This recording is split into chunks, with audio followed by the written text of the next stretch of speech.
여러분, 재림이라는 단어를 들으시면 어떤 느낌이 드십니까? 재림. 예. 하나님의 어떤 은혜 또는 하나님의 어떤 감사, 이런 단어들보다는 좀 생소하고, 또 우리 전통 정통 기독교라고 불리우는 입장에서는 이런 단어들을 요즘 좀 이렇게 부담감 있게 사용하는 것이 사실입니다. 그 이유는 우리가 다시 오실 예수님 때문에 어떤 그 기대감이 있음에도 불구하고 여러 마지막 때, 그러니까 시한부 종말론 또는 이단들이 이 단어를 조금 무리하게 사용하면서 우리가 그 단어를 사용할 수 없도록 그렇게 어색하게 만든 것, 이런 슬픔이 있는 것이 사실입니다. 본문의 베드로 사도가 지적하는 이 재림이 없다고 주장하는 거짓 교사들과 반대로 재림이 이 재림이라는 역사 속의 극단적 종말론, 그것 때문에 우리가 이 단어들에 대한 사용을 좀 힘들어하는 것입니다. 한국에서도 이런 극단적 종말에 대한 그 경험이 있죠. 언제였냐면 다가올 미래를 준비하라라고 했던 다미선교회, 그 이장림 교수께서 이 다미선교회를 이제 이끄셨는데, 사실 그분은 좋은 번역가였고 저술가였었어요. 참 똑똑하셨던 분이고, 근데 이제 말씀을 너무 한쪽으로 시한부 쪽에 극단적 종말론에 맞추다 보니까 그 당시에 1990년대 분위기는 그 밀레니엄 시대라고, 이제 20세기를 지나서 이제 다음 세기가 바뀌니까 1999년도에 지구가 멸망한다라고 말했던 예언가가 있었어요. 노스트라다무스라고. 그 사람 때문에, 그 예언 때문에 좀 이렇게 세기말 분위기가 좀 흉흉했습니다.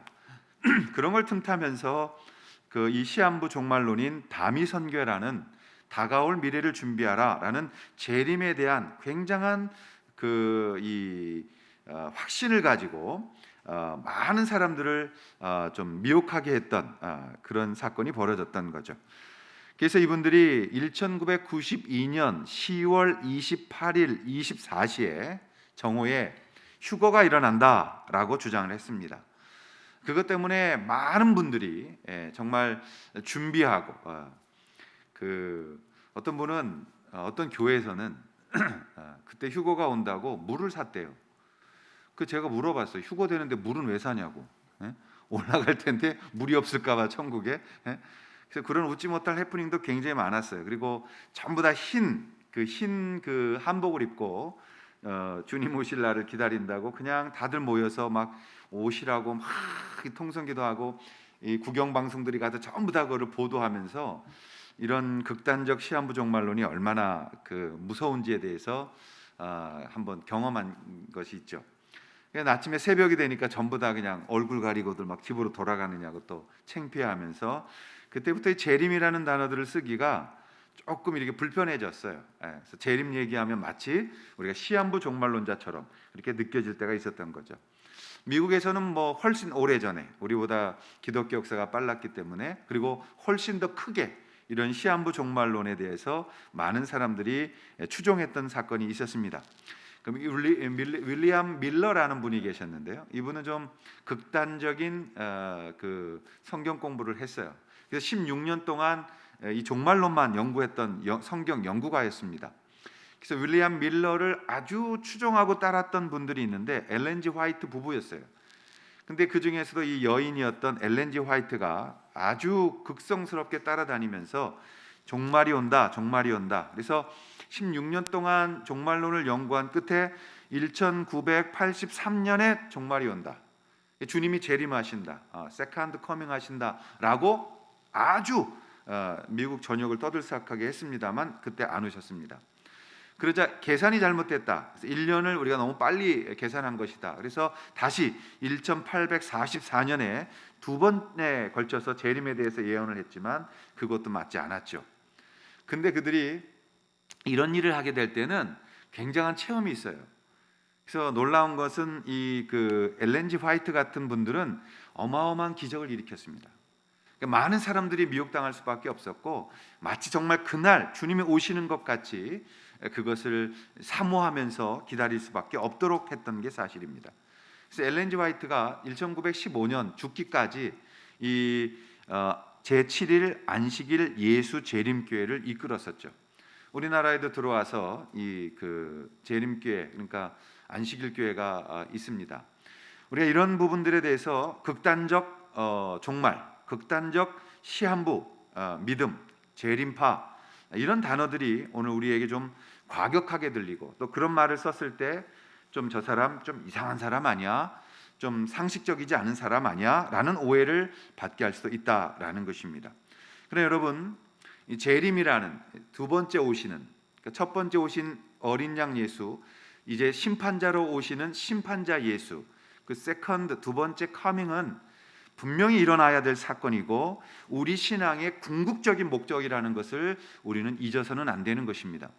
이것은 아주 중요하기 때문에 사탄과 또 잘못된 자들이 계속 이것을 건들면서 우리로 하여금 방심하게 하고 느슨하게 만드는 부분이 있다라는 걸 기억하십시오. 오늘 우리의 신앙생활에 언제나 이 조심해야 될 부분이 있는데, 그게 뭐냐면 극단입니다. 극단적인. 물론 어떤 부분에선 예수님도 극단적이셨어요. 그러나 예수님께는 꼭 두 가지가 있었습니다. 여러분들도 그걸 꼭 기억하십시오. 첫째, 그건 뭐냐면 원칙이 있는 겁니다. 신앙에는 익스트림한 게 있어요. 그러나 레디컬한 게 있음에도 불구하고 원칙이 있는 거예요. 그 원칙이 깨지면 신앙이 아닌 것입니다. 어떤 분들이 그런 얘기를 해요. 교회를 목회하면서 나는 많은 기적도 일으켰고 사람도 많이 모으고 강력한 은사도 있다. 근데 문제는 나는 사람 믿지 않아. 그리고 나는 사람 싫어해. 이런 분들이 있어요. 여러분, 그건 교회가 아니에요. 교회는 근본적으로 숫자와 능력에 달려있는 것이 아니고 말씀 앞에 순종함이 있습니다. 고린도전서 13장의 이 마지막 은사장은 뭐냐면 사랑 없으면 아무것도 아니오예요. 네가 귀신을 내어쫓고 능력을 행하고 무슨 엄청난 일을 할지라도 너가 사랑 없으면, 사랑으로 하는 것이 아니면 아무것도 아니오. 울리는 괭과리와 같을 뿐이다 라고 성경은 말씀하고 있어요. 그래서 원칙이 없는 신앙은 있을 수가 없습니다. 그래서 예수님은 언제나 이 원칙 속에서 정통이라고 하는 분들이 전통을 통해서 변하지 않는, 그래서 자기의 종교로 맞는 부분을 책망하셨지 원칙 없이 당신의 마음대로 한 것이 아니에요. 예수님도 오셔서 하나님 아버지의 말씀에 순종하며 그 말씀 안에서 원칙을 가지고 우리에게 가르치셨다는 걸 기억하셔야 됩니다. 두 번째는 신앙에서 중요한 건 균형감입니다. 우리가 균형감을 잃어버리면 극단적으로 가는 것입니다. 극단적 종말론이 가든지 아니면 종말이 없다, 재림이 없다라고 말하는 쪽으로 가든지 극단적 신앙을 하게 되어 있는 거예요. 그래서 항상 우리는 균형감, 이것을 가져야 됩니다. 우리 신앙생활 속에서 균형감을 가지고 있어야 이 땅에서도 최선을 다하는 삶을 주님 앞에 올려드리며 동시에 하늘을 바라보고 다시 오시는 예수 그리스도를 기다리는 믿음을 가질 수 있다라는 것입니다. 그래서 여러분, 이 균형감각 계속 우리 교회에서 강조하고 있는 것입니다. 신앙이 극단적으로만 가면 강력한 힘은 낼 수 있지만 그 안에서 꼭 사고가 나는 거예요. 왜냐? 극단적이기 때문에. 그래서 오늘 이제 마지막 베드로후서를 우리가 나누면서, 그렇다면 우리가 어떻게 살아야 건강한 재림의 복음, 재림을 기다리는 이 믿음 안에서 소명적인 삶을 살아갈 수 있겠는가에 대한 결론 부분을 오늘 듣는 것입니다. 어떻게 해야 우리는 재림의 복음으로 이 소망을 가지고 소명을 가지고 승리하는 삶을 살 수 있을까요? 첫 번째, 여러분, 깨어있는 신앙이 되어야 한다는 것입니다. 깨어있는 신앙이 되어야 한다. 자, 14절 말씀인데 우리가 한번 같이 읽겠습니다. 14절 시작. 그러므로 사랑하는 자들아, 너희가 이것을 바라보나니 주 앞에서 점도 없고 흠도 없이 평강 가운데서 나타나기를 힘쓰라. 제가 이 말씀을 이렇게 묵상하고 그러는데 굉장히 혼자 스스로 웃었던 사건이 있습니다. 뭐냐면 이제 대형 교회에서 오래 사역을 하다 보니까 많은 생활의 혜택을 받을 때가 있습니다. 대형 교회는 직업군도 다양하고 전문직 가지신 분들도 많다 보니까, 그래서 2006년도에 이제 미국에서 유학을 마치고 교회를 복귀했는데 우리 부목사님들이 전부 다 이뻐졌어요. 예, 얼굴도 뽀얘지고 안경도 이렇게 쓰던 분들이 다 벗어서 아주 이뻐졌어요. 그래서 이게 무슨 일인가 하고 이렇게 봤더니 이 성형외과적인 피부과적인 그 치료를 다 받으셨더라고요. 근데 이제 그 치료해 주셨던 의사 선생님 오셔가지고 저하고 친했으니까 조 목사님 이제 잘 오셨습니다. 이제 목사님도 깨끗하게 하나님 앞에 서서 목회해야 됩니다. 이러는 거예요. 그래서 내가 그게 무슨 말씀이냐? 그랬더니 자기가 우리 저 부목사님들 다 점 빼줬다는 거예요. 예, 점을 다 빼줬대. 저도 점이 많으니까 와서 좀 빼시라고 이러는 거예요. 제가 괜찮다 그랬더니 아니에요. 이거는 하나님 말씀하신 명령이래요. 그래서 그런 말씀이 어디냐 그랬더니 오늘 본문이 베드로후서 3장 14절 말씀을 펴면서 하나님 앞에 쓰임 받는 것은 점도 없고 흠도 없어야 된다. 그래서 다 점을 빼줬다 이렇게 얘기를 하시는데 얼마나 그 말씀에 센스가 있고 참 유머가 있었는지 저도 빵 터져서 함께 웃었습니다. 그리고 가서 점도 없고 흠도 없도록 점을 뺀 적이 있어요. 그랬더니 또 안경을 이렇게 제가 두껍게 워낙 쓰고 있었기 때문에 안과 의사 선생님이 오셔가지고 집사님이 그러더라고요. 목사님 너무 그거 이렇게 커 보이니까 라식 수술 하시라고. 그래서 또 그 기쁨으로 또 라식 수술을 해주셔서 그런 또 특혜를 받았던 적이 있습니다. 그래서 말씀 묵상하다가 갑자기 점도 없고 흠도 없는 이 단어가 생각났었는데, 물론 이 지금 본문에 나타나는 것은 이런 피부과적인 성형외과적인 부분을 얘기하는 건 아닙니다. 베드로는 유대인이었기 때문에 구약에 대해서 능통했어요. 그래서 구약을 바라보면서 하나님이 받지 않으셨던 재물, 그 재물이 뭐냐? 점 있고 흠 있는 거, 그거는 재물로 못 썼단 말이에요. 그러니까 우리는 그런 게 없다. 왜? 예수 그리스도의 보혈로 거룩해졌기 때문에. 그 비싼 차들이 있잖아요. 보통 한 5억 정도 되는 거. 여러분이 그냥 집에 세워놓고 교회 올 때는 다른 차 타고 오시잖아요. 그런 거 다 하나씩 있잖아요. 근데 그게 가격 차이가 예를 들어서 뭐 마이바흐다. 그럼 마이바흐와 벤츠 560 시리즈가 뭐가 다르냐?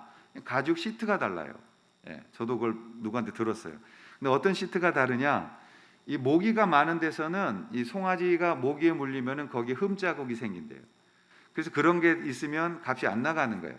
그러니까 이 시트의 그 가격이 굉장히 다 수제로 하면서 비싼 거다라는 거죠. 그래서 우리 인생은 점도 없고 흠도 없어야 되는데, 그 우리의 점도 없고 흠도 없는 것은 예수 그리스도의 보혈로 되어진 것이라는 걸 말하는 거예요. 그러니까 우리는 예수 그리스도의 보혈을 받았기 때문에 하나님 앞에서 정결한 사람들이 되었고 예수의 마음을 가지고 오늘 주님 앞에 서 있는 자들이다. 그래서 예수의 보혈은 부족함이 없다. 예수의 보혈은 흠이 없다. 완벽하신 우리를 구원하신 하나님의 영광을 나타내는 것이다라는 것을 베드로가 설명하고 있는 것입니다. 그럼 여러분, 오늘 우리가 하나님 앞에 설 때에 베드로 사도는 평강 가운데 나타나기를 힘쓰라라고 말씀하고 있습니다. 우리가 하나님 안에 있는 깨어있는 성도가 된다는 것은 무엇이냐? 오늘 이 평강 가운데 임해야 되는 것입니다. 이 말이 무슨 뜻이냐면, 여러분, 우리가 죄를 짓게 되면 부담이 생기죠. 그렇죠? 죄를 지면 우리 마음속에서 구원받은 자들은 성령의 거룩함이 더 흘러 들어와서 책망을 합니다. 그러니까 안 믿는 사람에게는 그런 게 없어요. 죄를 져도 그냥 도덕적 책임만 있지만, 우리 믿는 사람들은 죄를 범하면 성령의 은혜가 들어올 때 그것이 부딪혀요. 그래서 죄를 지면 굉장히 괴로운 거예요. 죄를 지면 두렵고 하나님 앞에 죄송스럽고 부끄럽고 그런 고통이 우리 가운데 오고 평강이 사라지는 겁니다. 그래서 오늘 베드로 사도가 말씀하시기를 너희가 점도 없고 흠도 없는 평강 가운데 나타나기를 힘쓰라. 우리 안에 평강이 있어야 하나님하고 온전한 관계 속에 있다라는 것을 말씀하고 있는 거예요. 여러분, 이 말이 무슨 뜻이냐? 우리가 성결하게 살지 못할 때, 죄를 짓고 살 때 우리 마음속에 성령이 오셔서 우리를 책망합니다. 그것 때문에 우리가 고통스러워하는 거예요.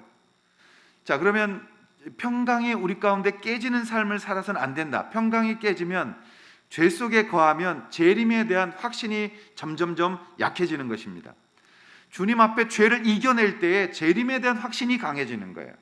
그래서 오늘 베드로 사도는 우리 가운데 너희가 점도 흠도 없는 가운데 평강 가운데서 나타나기를 힘쓰라라는 말씀을 하고 있습니다.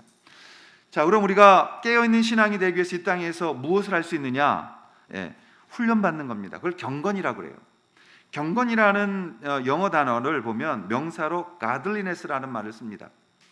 여러분, 경건이란 하나님을 향하는 마음의 상태를 가리키는 거예요. 그래서 하나님 쪽을 향한다라는 게 godliness입니다. 그러니까 하나님 쪽을 향해 있는 상태, 그게 경건의 상태. 그런 마음, 하나님을 향하는 마음을 강화시키는 훈련, 그게 경건의 훈련. 그리고 그렇게 살아가고 있는 삶을 경건의 삶이라고 말하는 거예요. 그래서 경건이란, 깨어있는 삶이란 하나님 앞에서 우리가 죄를 버리는 성결함을 추구하는 자들이 되어지는 것입니다. 여러분, 우리가 죄를 범하면 성령이 더 큰 부담감을 가지고 우리 안에 찾아오셔서 기도하게 하고 죄를 토해내게 하고 우리를 정결케 하시는 성령의 능력이 우리 안에서 작동되어지는 것이에요. 이것은 자동적인 것입니다. 우리가 죄를 짓고 하나님을 떠나면 성령이 우리 가운데 오셔서 우리를 불편하게 만드시고 회개하게 만드시고 엎드리게 만드셔서 죄가 클수록 더 큰 성령의 은혜가 우리를 덮고 그 죄를 물러나게 하고 주님 앞에 평강을 주시는 것입니다. 그것이 샬롬이에요. 그래서 평화의 도시 이루샬롬, 샬롬이 있는 곳, 하나님이 계시는 곳, 그곳에 온전한 평강이 임하는, 평안이 임한다라는 것을 말씀하고 있는 것입니다. 그러므로 이제 굉장히 중요한 결론적인 부분은 깨어있는 신앙인이 된다는 것은 무엇인가에 어딘가에 답을 얻습니다. 그것은 내 고집, 내 편견, 내 생각, 내 주장, 그것을 하나님 앞에 두는 게 아니라는 거예요. 신앙생활은 내가 원하는 것을 기도하는 것이 아닙니다. 신앙생활은 내가 하나님 앞에 서는 것이 아닙니다. 신앙생활은 환경을 돌파하는 게 아닙니다. 신앙생활은 하나님 앞에 서는 것입니다. 그때 하나님의 음성에 따라 우리는 그분을 따라가는 것입니다. 그러면서 그분께 묻는 것입니다. 주님 어디로 가는 것일까요? 그때 주님 말씀합니다. 나와 함께 있는 것. 이제 나와 함께 일하자, 나와 함께 쉬자, 나와 함께 기도하자, 나와 함께 뭐 하자. 하나님이 나와 함께 있는 것을 말씀하는 거예요. 그래서 여러분, 하나님의 인도하심을 따라가는 것, 그게 신앙입니다. 근데 우리나라는 상황 바꾸기를 굉장히 많이 가르쳤어요. 그래서 뭐에 부딪히면 뚫고 나가라. 여러분, 신앙은 뚫고 나가라가 먼저가 아니라 하나님 안에 거하라가 먼저인 거예요. 내가 뚫는 게 아니라 우리는 소금이며 빛입니다. 소금은 내가 녹는 게 아니에요. 세상으로 가는 순간 썩어있는 그 세상 속에서 우리는 녹아지는 것이에요. 빛은 내가 빛을 뿜어대는 게 아니에요. 내 안엔 빛이 없어요. 예수 그리스도의 빛이 내 안에 계심으로 내 안에서 예수님의 빛이 그들에게 비춰져서 어둠 속에 있는 자들이 우리를 바라보고 우리 안에 계신 주님 앞에, 그 빛 대신 주님 앞에 나오도록 만들어지는 것이라는 것을 잊으면 안 되는 것입니다. 우리가 하나님을 잘 따라가고 있는가, 내가 하나님 앞에 순종하고 있는가, 이 신앙의 검증을 어떻게 하는 것이냐, 내가 늘 주님의 평강 안에 있느냐, 이 말이에요. 주님의 샬롬이, 주님이 나와 함께하고 계신가? 내가 주님 잠시라도 떨어지고 싶지 않습니다. 내가 주님께 꼭 같이 붙어 있고 싶습니다. 그것이 우리의 신앙이에요. 그래서 그분 앞에 우린 자연스럽게 대화하게 되는 거예요. 주님 앞에, 주님 내가 오늘 무엇을 하기를 원합니까? 주님 내가 어떻게 순종하기를 원하십니까? 묻는 거예요. 그때 주님이 내게 명령하실 때 그 명령을 따라가는 게 사명이에요. 근데 우리는 항상 우리가 계획하고 내 방법대로 다 세워놓고 내가 하고 싶은 대로 내가 원하는 것을 하면서 그것이 막힐 때 언제나 상황을 바꾸려고 그래요. 여러분, 내가 변하면, 내가 하나님 앞에 서면 그 상황이 변하는 거예요. 내가 저 사람을 바꾸려고 하지 마시고 내가 그 사람을 사랑한다는 하나님 앞에서의 순종이 있을 때 그때 그 사람이 변화되는 거예요. 우리의 상황은 언제 바뀌느냐? 내가 하나님 앞에 섰을 때, 하나님 안에 거할 때, 그때 내가 평강이 임할 때, 그때는 어떻게 돼요? 주님 계신 곳에 하늘나라. 내가 주님과 함께 골고다에 있을지라도 그곳이 주님과 함께 하고 있을 때 하늘나라. 아멘. 내가 잘 될 때라도, 내가 고통 속에 있을지라도 주님이 함께 하시는 그곳이 진정한 평안이 있는 샬롬이 있는 것입니다. 우리는 자꾸 돌파하라, 바꿔라, 세상 바꾸라는 거예요. 그러니까 그리스도인들은 다 세상 바꾸려고 돌아다니는 거예요. 여러분 세상 바꾸지 마십시오. 여러분이 바꿔놓으면 다시 바꿔놔야 돼요. 우리가 할 일은 뭐냐? 하나님 안에서 평강을 누리는 거예요. 그리고 그 평강 속에서 주시는 하나님의 음성, 즉 하나님의 부담감, 하나님이 주시는 말씀 앞에서 순종하며 낮아질 때에, 섬길 때에, 전파할 때에, 손해볼 때에, 그때 하나님의 영광은 성령이 임하게 하시는 것입니다. 우리의 신앙을 자꾸 여러분 이 땅에서 남들보다 앞장서 가는 데 사용하지 마십시오. 그건 성경이 아닌 거예요. 사랑하지 않는 것. 우리는 사랑하려고 몸부림쳐야 돼요. 솔직히 말씀드리면 제 친구 목사님들 중에서도 카리스마적인, 좀 강제적인 신앙생활 할 때 있어요. 예를 들어서 담임 목사가 뭐 했는데 안 하면 거기 소리 지르고 난리칩니다. 그럼 또 그걸 잘 따라요, 성도들이. 저도 그걸 모르는 건 아닌데 일단 제 성격엔 그게 안 맞고요. 두 번째, 더 중요한 건 성경에 그게 없기 때문입니다. 성경은 언제나 하나님 앞에서 앞에 선 자들은 모본을 보이는 것이에요. 그래서 닮게 만드는 거예요. 우리가 예수님 닮아가는 거예요. 그리고 다른 사람들은 또 우리를 보면서 예수님 닮아오는 거예요. 그게 신앙이지. 여러분, 우리가 이 세상을 변화시킨다는 것은 가서 순교할 때, 나를 내려놓을 때, 내가 온전히 주님 앞에 드려질 때 주님이 나를 통하여 하나님 일하시는 것을 우리는 순교라고 말하는 거예요. 그게 증인이라는 마르티스의 뜻입니다. 오늘 우리가 하나님 앞에 깨어있는 성도는 어떤 삶을 사느냐? 언제나 마음속의 평강 가운데서 정결함을 통해서 평강을 얻는 자리에 서게 되어지는 것입니다. 오늘 베드로 사도가 말합니다.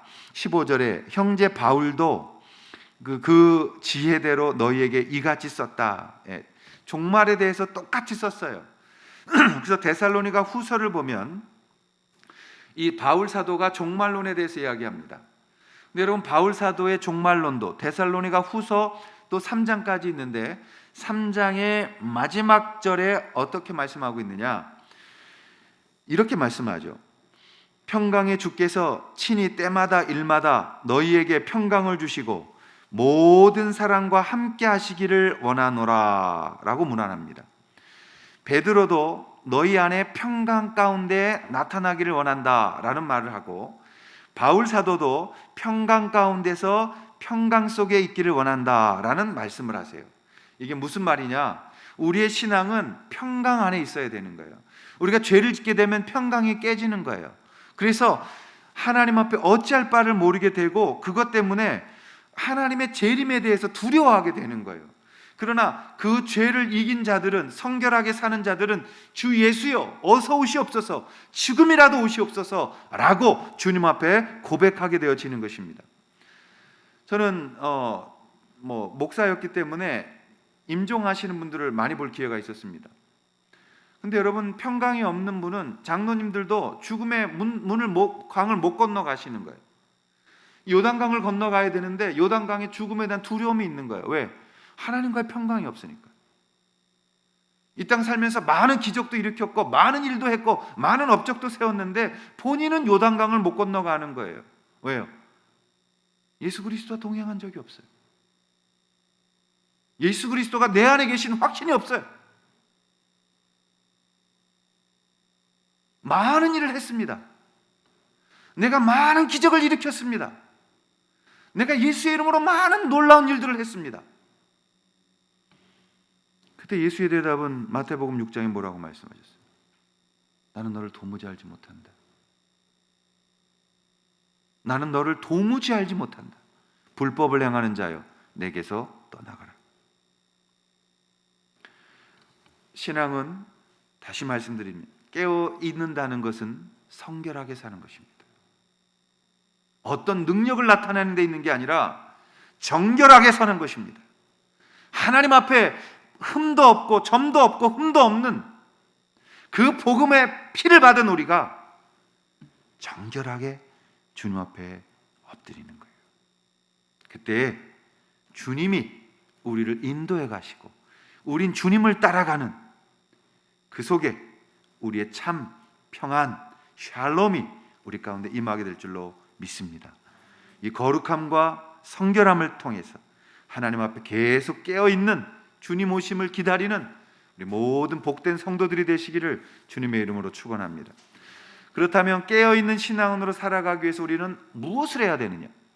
깨어있어야 되는데 깨어있는 신앙이 되기 위해서 우리는 무엇을 해야 되느냐? 두 번째, 하나님 곧 성부와 성자와 성령을 아는 지식에서 자라가야 되는 것입니다. 우리 그리스도인들이 이 땅에 살아가는 목표는 하나예요. 자라가는 거예요. 그걸 성화라고 불렀어요. sanctification이라고 말하는 거룩해져 가는 과정에 성화가 일어나야 되는 거예요. 근데 여러분, 어린아이들의 특징은 매번 자기를 달라는 거잖아요. 주세요, 주세요, 주세요예요. 그러나 성숙해지면 주세요라는 말을 하지 않아요. 드립니다. 그 마음을 이해합니다. 하나님 앞에 하나님의 마음으로 하나님의 눈물과 아버지의 마음을 붙들고 아버지와 함께 그 마음을 통해서 이 땅을 향해 눈물을 흘릴 수 있는 자들이 되어지는 성숙함이 오는 것이죠. 오늘 베드로는 마지막 절에 마지막 부탁을 이렇게 하고 있습니다. 18절에 보시면 오직 우리 주 곧 구주 예수 그리스도의 은혜와 그를 아는 지식에서 자라가라. 영광이 이제와 영원한 날까지 그에게 있을지어다. 아멘. 그에게서 자라가라. 여러분, 그에게서 자라가야 된다는 거예요. 하나님을 알아가야 된다는 거예요. 내 아버지를 알아가는 것, 예수 그리스도를 알고 성령을 알아가는 것, 그것이 우리가 이 땅에 갖는 가장 강력한 힘이며 강력한 은혜의 감사가 될 수 있는 것입니다. 호세아 선지자가 말씀합니다. 6장 6절에 나는 인애를 원하고 제사를 원하지 아니하며 번제보다 하나님 아는 것을 원하노라. 하나님 한탄하실 때 내 백성이 내 마음을 알지 못한다. 내 백성은 단지 나의 것을 이용하려고만 하지 나의 마음을 알지 못한다. 그걸 한탄스러워 하셨어요. 그렇다면 하나님 알아가는 방법이 뭐냐 이 말이에요. 하나님 알아가는 방법은 도대체 어떻게 알아야 되냐? 하나님은 영이시기 때문에 인간의 방법으로는 알 수가 없어요. 인간의 방법으로 하나님, 신을 찾으려면 고작 그리스 신이나 로마의 신이나 아니면 당군 속에 나타나는 곰이 마늘 먹었다는 이야기 정도예요. 그게 인간이 찾을 수 있는 하나님의 한계예요. 하나님을 아는 방법은 어디서 시작하느냐? 하나님의 은혜로부터 시작하는 것입니다. 하나님의 은혜를 주셨기 때문에 우리에게 믿음을 선물해 주신 거예요. 그래서 우리의 인간에게 찾아오시는 모든 사람들을 대하는 샘플이 누구냐? 아브라함이 되는 것입니다. 아브라함이 어디서 나왔어요? 갈대아 우르에서 출발해서 하란을 거쳐 팔레스틴 땅에 와 하나님의 거룩한 나라를 만들기 위한 일을 감당하는 순종을 했습니다. 그리고 아브라함이 연약했어요. 그래서 내려와서는 하나님 온전히 알지 못하고 자기 마음대로 살았어요. 그런데 하나님은 그 마음대로 사는 아브라함을 불러다가 하나님의 사람으로 만들어 가셨죠.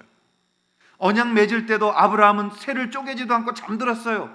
그런데 하나님께서 그것을 직접 통과하시면서 일방적인 은혜의 구속의 언약을 맺으셨죠. 그리고 아브라함을 훈련시키면서 하나님의 사람답게 만드셔서 마침내 모리아산 위에서 아들을 내어줄 만큼 하나님을 온전히 믿게 만드는 성숙한 아브라함, 믿음의 조상이라고, 믿음의 시작이라고 불릴 수 있을 만큼 자라게 된 아브라함을 보게 하신 것입니다. 그래서 여러분, 우리가 어떻게 하나님을 알아갈 수 있느냐? 방법은 하나님의 은혜의 선물을 받은 자들이에요. 거기서 시작하는 거예요. 하나님 은혜를 받고 하나님의 믿음을 선물로 받은 자들이 누구냐? 오늘 여기서 예배하는 여러분들이고 여러분들을 초대한 주님의 은혜가 이곳에 있다는 것을 잊지 마셔야 되는 겁니다. 하나님 우리를 초대하셔서 아브라함처럼 만들어 가시겠다라고 말씀하는 거예요. 내가 너를 믿음의 조상 삼겠다. 누구를 통해? 너가 전도하는 사람들에게. 너의 가족이 아직 예수 믿지 않느냐? 내가 너를 아브라함으로 삼아서 그곳에 믿음을 심고 믿음을 은혜로 선물로 주고 아브라함처럼 성장하게 만들어서 마침내 너로 인하여 그 땅이 하나님의 복을 받는 하나님의 나라가 되게 하겠다. 여러분, 그것은 하나님의 은혜로 시작하는 것입니다. 그렇기 때문에 하나님을 알고 싶은 사람들에게는 뭐가 처음에 생기느냐? 거룩한 성령이 내 안에 오셔서 생명을 먼저 만드는 거예요. 여러분들이 그 생명을 받으면 이건 자랍니다. 그리고 열매를 맺을 만큼 성숙한 나무가 되어져서 성장 과정을 거쳐가는 것을 볼 수 있는 것입니다. 하나님의 믿음의 선물로 생명을 받은 사람들은 어떤 현상이 생기느냐? 하나님을 알고 싶은 거예요. 하나님에 대한 갈급함이 내 안에 생기는 거예요. 그래서 하나님을 더욱 알아가고 싶어 하는 거예요. 그리고 아브라함처럼 하나님의 주도권에 의해서 하나님을 알 수 있는 출발점이 생기고 이 믿음의 journey, 이 믿음의 여행길을 통해서 구도자가 되어 나를 불러주신 그 하나님, 갈대아 우르에서는 누군지 몰랐어요. 하나님인지 몰랐어요. 그러나 그 갈대아 우르에서 강제로 떠나게 하시고 그 하란을 거쳐 이 팔레스틴까지 인도하여 주시는 하나님을 아브라함은 체험해 가면서 그 하나님에 대해서 알아가기 시작한 거죠. 걸프 전쟁이 생겼을 때 청년들과 우리 강인자 권사님 제주도 가셨나 보네. 계세요? 우리 강인자 권사님하고 우리 팔레스타인을 저 이라크를 갔어요. 전쟁 때. 지금 생각해 보면 끔찍한 일이었어요. 왜냐? 우리가 갈 때 막 한쪽에서는 탱크가 불타고 나중에 우리 그 분당 샘물교회에서 일어났던 사건에 비하면 우리는 더 큰 일을 저질렀더라고요. 거기에 의사 선생님들 몇 분, 간호사들 몇 분, 우리 청년들 해가지고 그곳에 갔어요. 어렵게 갔습니다. 정말 가는 것도 힘들었어요. 사막길 열몇 시간씩 해가지고 바그다드에 이르렀었거든요. 거기가 아브라함 출발지예요. 그리고 북쪽으로 올라갔어요. 우리는 그 니느웨, 모술이라는 지역을 간 거고 거기서 약간 삐껴가면 이제 하란이에요. 올라갈 때 유브라데스 강을 보고 올라갔으니까요. 하나님께서 그 땅을 밟게 하실 때 얼마나 감격했는지 몰라요. 내가 영어 이름이 아브라함이잖아요. 이 짝퉁 아브라함이 그 오리지널 아브라함의 길을 걸으면서 눈물이 나고, 그래서 뭐 총알이 날아다니고 우리가 그 의료 선교하러 가가지고 막 몇백 미터씩 줄을 섰는데 폭동이 나고, 그래도 감사했어요. 왜? 그 땅을 내가 밟았다고. 하나님, 나도 하나님 복음을 알고 싶고 하나님 알고 싶고 하나님 더 깊이 사랑하고 싶다고 몸부림쳤던 사람에게 하나님의 은혜를 부어주신 거예요. 하나님이 그 땅을 보여주신 거예요. 그리고 그 주님 만나게 하시는 거라고. 우리가 하나님을 알아가는 방법이 뭐냐? 자, 잠언서 2장 1절부터 10절 말씀인데요. 여러분들 꼭 시간 내서 이걸 한 번 더 묵상하십시오. 잠언서 2장 1절부터 10절에 오면, 내 아들아, 내가 만일 나의 말을 받으며 나의 계명을 내게 간직하며 내 귀를 지혜에 기울이며 내 마음을 명철에 두며 지식을 불러 구하며 명철을 얻으려고 소리를 높이며 은을 구하는 것 같이 그것을 구하며 감추어진 보배를 찾는 것 같이 그것을 찾으면, 네 개의 이프절이 있습니다. 네가 만약 이렇게 한다면 5절은 뭐예요? 여호와 경외하기를 깨달으며 하나님을 알게 될 것이다. 하나님을 아는 방법은 무엇입니까? 하나님의 계명을 간직하고 그 지혜에 귀를 기울이며 하나님 알기를 사모하는 자들에게 성령이 오셔서 우리의 마음에 부어주신 성령이 지혜를 통하여 그것을 알게 하신다라는 것입니다. 그래서 대저 여호와는 지혜를 주시며 지식과 명철을 그 입에서 내심이며 그는 정직한 자를 위하여 완전한 지혜를 예비하시며 행실이 온전한 자에게 방패가 되시나니 대저 그는 정의의 길을 보호하시며 그의 성도들의 길을 보존하려 하심이니라. 그런즉 내가 공의와 정의와 정직 곧 모든 선한 일을 깨달을 것이라. 곧 지혜가 내 마음에 들어가며 지식이 내 영혼을 즐겁게 할 것이다. 제임스 패커라는 분이 쓴 책이 있습니다. 꼭 읽어보시기를 권합니다. 하나님을 아는 지식이라는 고전이 있습니다. 우리가 하나님을 알아가는 방법이 뭐냐? 갈급함. 하나님을 가진, 성령을 받은 자들은 갈급함이 있어요. 하나님 앞에 갈급함이 있어야 구원받은 사람이에요. 하나님께서 우리 가운데에 이 갈급한 것을 원하고 계신 거예요. 여러분, 오늘 제가 요즘 별로 이런 설교하면 좋아하지 않는 말씀을 드리고 싶습니다. 우리는 사실 인생을 위선으로 두르고 살고 있거든요. 그래서 거짓된 죄악의 자아를 볼 수가 없어요. 여러분, 삶을 멈추고 여러분의 모습을 보셔야 돼요. 우리는 괜찮은 사람들이 아니에요. 우린 정말 괜찮은 사람들이 아니에요. 우리는 어떤 도덕적인 삶을 살지라도, 어떤 윤리적인 삶 속에서 완벽하다 할지라도 우리를 바라볼 때 하나님의 영광이 임하시는 그곳을 사모하면 우리가 제일 먼저 만나는 것은 추하고 추한 우리의 본 모습입니다. 하나님 앞에 설 수 없는, 정말 그냥 불 속에 타버릴 수밖에 없는 그 추함이 우리 가운데 있는 거예요. 그걸 자백하고 자백해야 돼요. 예수님 만났을 때 여러분 어떠셨어요?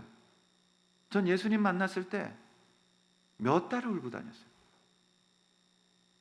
예수님 만났는데 할 말이 없었어요. 아니, 당신이 왜 나를 위해 죽으셔야 합니까? 내가 당신의 목숨과 맞바꿀 만한 값어치가 있는 사람입니까? 하나님, 왜 나를 위하여 당신이 죽으셔야 합니까? 이해가 안 됐어요.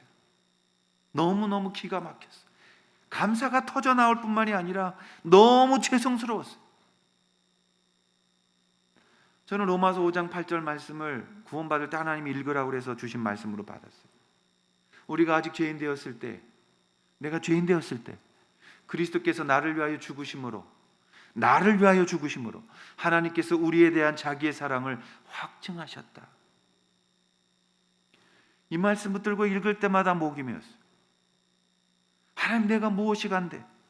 하나님, 나를 살려주시고, 하나님, 무엇이 간데 나에게 이런 은혜를 주셨습니까?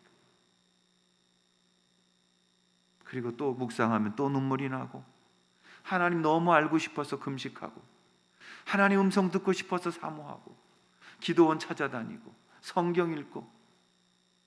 그 몇 년이 성경을 읽으면 성경이 글자가 아니었어요. 그 성경 안에서 생명이 꿈틀거리며 글자가 살아 움직였어요. 성경을 읽을 때 막대 그래프처럼 튀어나오는 경험을 했어요. 제가 삼위일체가 잘 이해가 안 됐어요.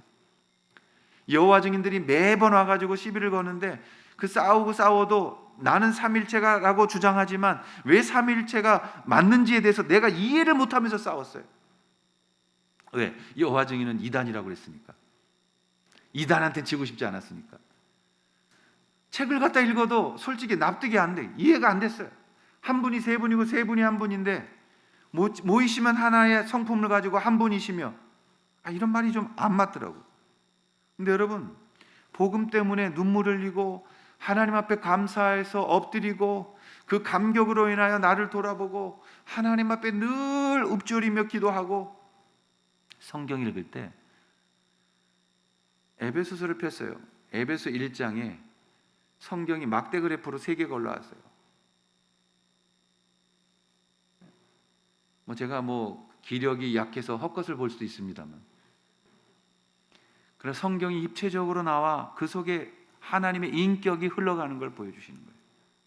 그 성령의 인격이 성경을 통해 제게 오셔서 너 이해하지 못하는 것 알아, 하나님의 영으로서 알려주시는 거예요. 이건 육으로 이해가 되는 게 아니에요. 영은 영으로서 통하는 것 아니겠어요?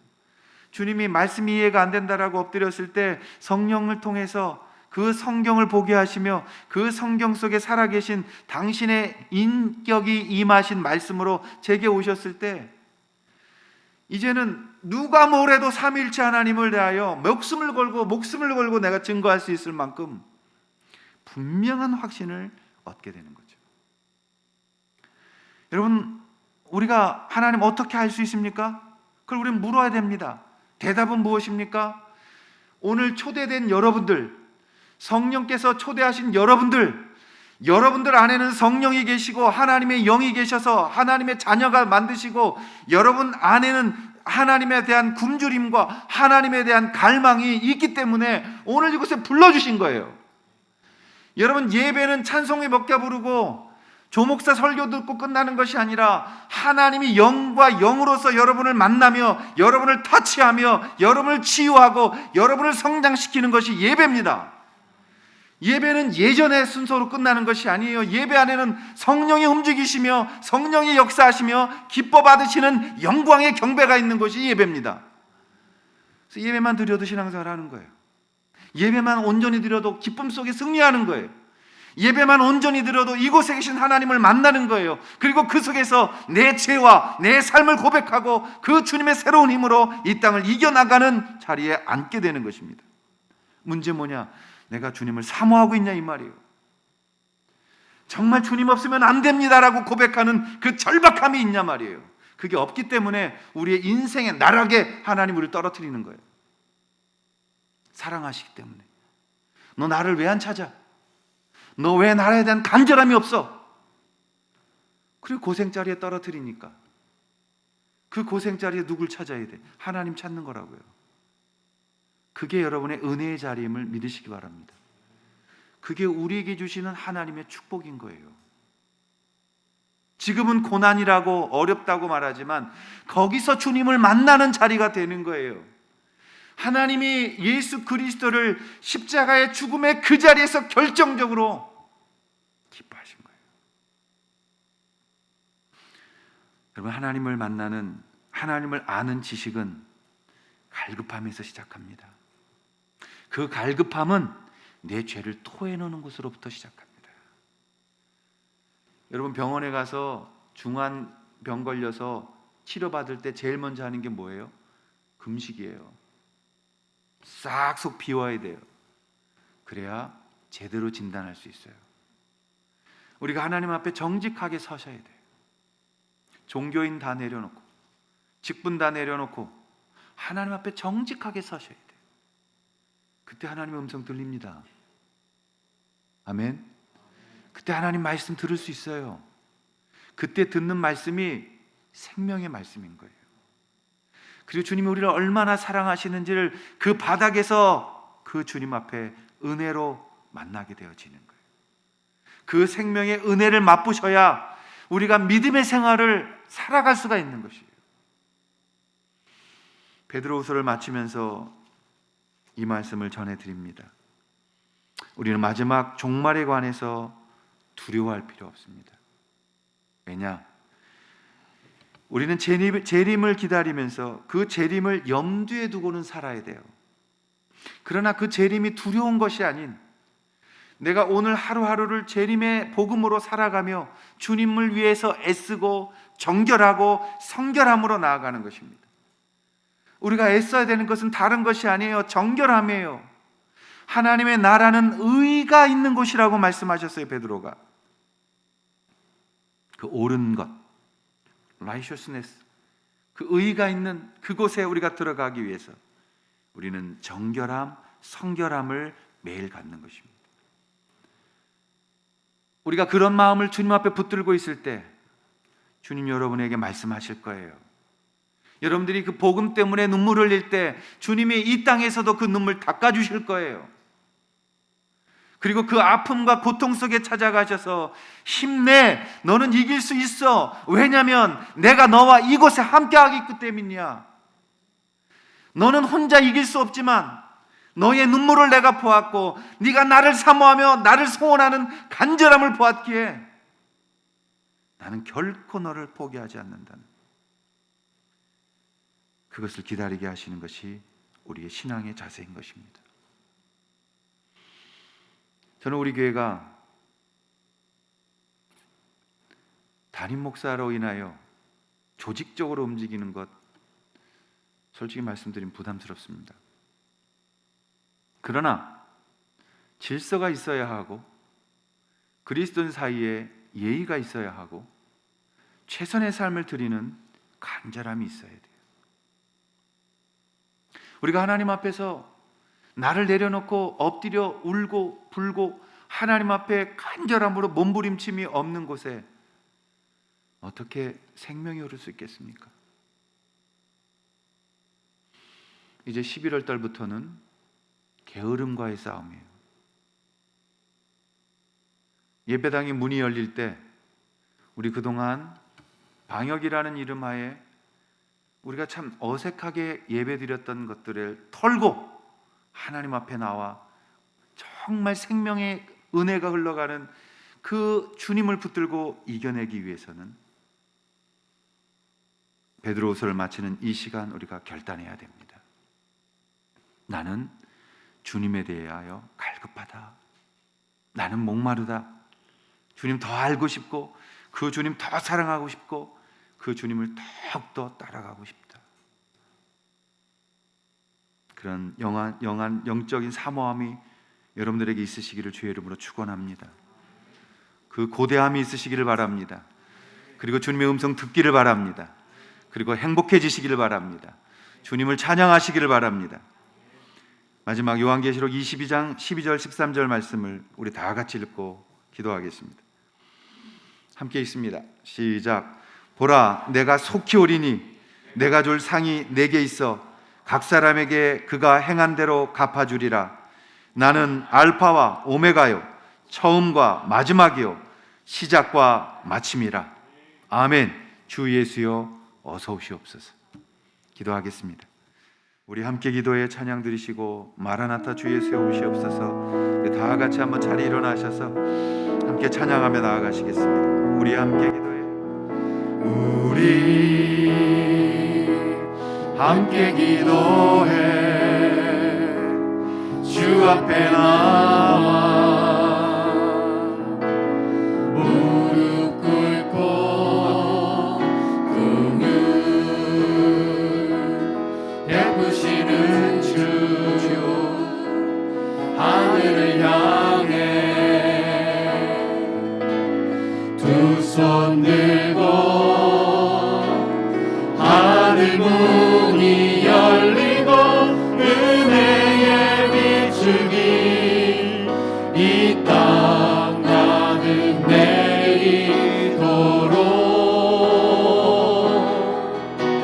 내리도록 마침내 주 오셔서 의의 비추기 우리 위에 부시도록. 우리 함께 기도해. 우리 함께 기도해. 주 앞에 나와 무릎 꿇고 긍휼 베푸시는 주 하늘을 향해 두 손 우리 함께 기도해. 함께 기도해.